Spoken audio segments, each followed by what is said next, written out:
અમૂલ બચાવો યાત્રા ખેડાના ફાગવેલમાં પહોંચી છે। આ સમગ્ર કાર્યક્રમ પૂર્વ ધારાસભ્ય કેસરીસિંહ સોલંકીની અધ્યક્ષતામાં યોજાયો।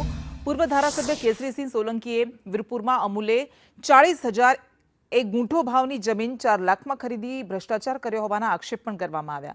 સાથે જ કંપની દ્વારા દૂધ મંડળી ચેરમેનોને કોઈને કોઈ રીતે હેરાન કરવાના પણ આક્ષેપ કરવામાં આવ્યા।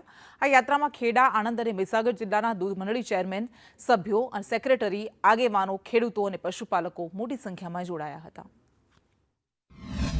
858 દૂધ મંડળીના તમામ ચેરમેનોનો એક જ અવાજ હતો કે અમૂલની અંદર પશુપાલન કરતા હોય એમનો દીકરો હોય કે દીકરી ભણેલા ગણેલા લાયકાત પ્રમાણે એમને નોકરી મળે એમની અમારી માગણી હતી।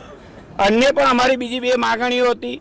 એ માગણીઓ હજુ સુધી આ દૂધે ધોયેલી ટોળકી એક પણ દિવસ ચેરમેનોને કોઈને રીતે હેરાન કરે છે।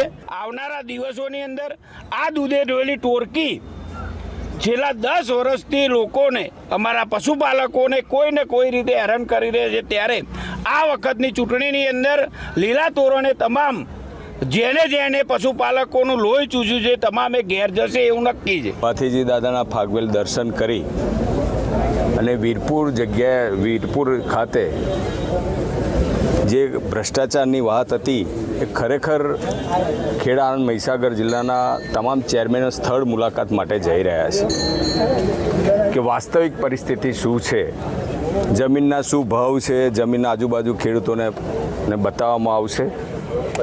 ત્યારે ખાસ કરીને જે ભ્રષ્ટાચારની વાત અમૂલમાં છેલ્લા 1 વર્ષથી ચાલી રહી છે, ચાહે ભરતીની હોય, સામાન્ય સભાસદના ગરીબના દીકરાને ક્યારેય બહારના લોકોને નોકરી મળે, પૈસાથી લેવાય, એ જગ જાહેર લોકો જાણે છે।